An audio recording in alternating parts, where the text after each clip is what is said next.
नमस्कार दोस्तों, मैं पूजा मगर एक बार आपका फिर से पायस आयुर्वेदा में स्वागत करती हूँ। साथ ही एक और बार हम मैम का भी स्वागत करते हैं चैनल पे।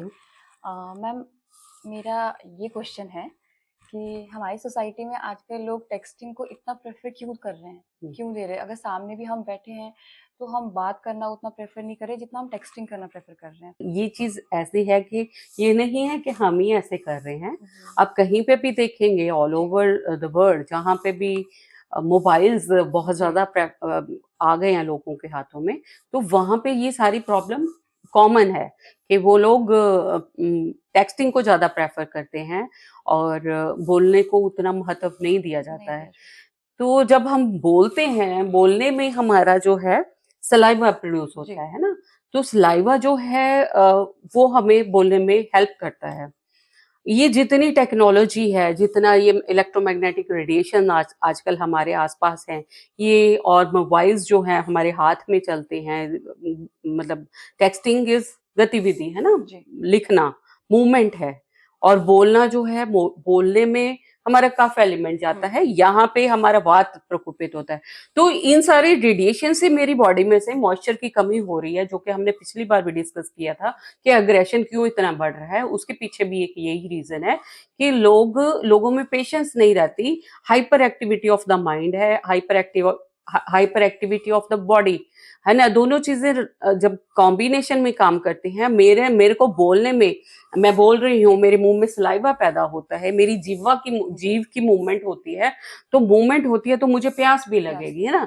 तो जब मेरी बॉडी में मॉइस्चर की कमी है तो मैं प्रेफर नहीं करूंगी बोलना। मुझे ये लगेगा कि हाथ चलाना इजी है, मैं अगर बोलूंगी तो जितना मेरी बॉडी में मॉइस्चर है मैं उसको रिटेन करूँ। ये ह्यूमन टेंडेंसी होती है कि जो चीज है ये दिस इज बाय डिफॉल्ट, है ना। ऐसे इसमें हम लोग ये सोचे कि जानबूझ के अगर कोई ऐसा कर रहा, नहीं, दिस इज द फिनोमिना। अगर जानबूझ के कर रहा है तो मैं बोलूंगी कि कोई 10 में से 1 करेगा, बट जब वो जनरलाइज हो जाता है कि सब लोग ही वैसा बिहेव करने लग जाते हैं, तो it mean something common is there, कोई कॉमन रीजन रहता है जिसके कारण वो सब लोग एक ही तरह से बिहेव करते हैं। एक तरह से बिहेव करने के लिए वो सब, उनकी बॉडी के एक्टिविटी तेज हो रही है, एक्टिविटी तेज हो रही है, तो मुझे, मेरा क्योंकि दिमाग तेज हो रहा है, मेरे बॉडी में, मेरे दिमाग में वाइब्रेशन वही जा रही हैं जो एब्जॉर्व हो रही हैं, और वो उतना तेज काम करता है। तेज काम करने में, लिखने में ज्यादा उसको इजी लगता है बजाय के बोलना, क्योंकि बोलने में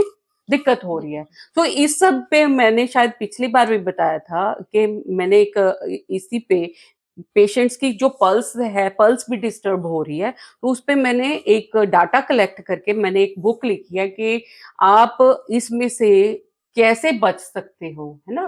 कि ये सारी चीजें हम नहीं अवॉइड कर सकते, मोबाइल नहीं छोड़ सकते, हम लोग लैपटॉप्स नहीं छोड़ सकते, हमें काम तो करना है क्योंकि ट्रेंड ऐसा हो गया, हमें इस एनवायरनमेंट में रहना तो है, पर इन सब चीजों के बीच में कैसे रहना है, तो वो सारा मैंने बुक में लिखा हुआ है कि कैसे हम लोग इससे इफेक्ट हो रहे हैं और कैसे हम लोग खुद को बचा सकते हैं। तो उस पर मैंने पूरी रिसर्च करी है कि किस किस लेवल पे आप जाके खुद को बचा सकते हो, कैसे बचा सकते हो, कैसे बच्चों को बचा सकते हो।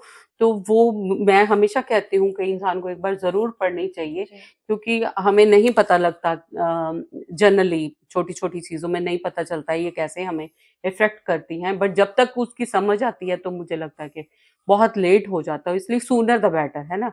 कि बहुत जल्दी अगर आप इन चीजों को फॉलो करना शुरू करोगे तो कुछ तो बचा सकेंगे हम, है ना। तो that is the reason mainly. Thank you so much ma'am, हमें बताने के लिए कि टेक्सटिंग के साथ साथ हमें बोलना भी ज़रूरी है। बोलना बहुत ज़रूरी है। थैंक यू सो मच इस इन्फॉर्मेशन को हमें देने के लिए। साथ ही अगर आप और ढेर सारी बातें जानना चाहते हैं, चैनल को फॉलो कीजिएगा। Thank you so much.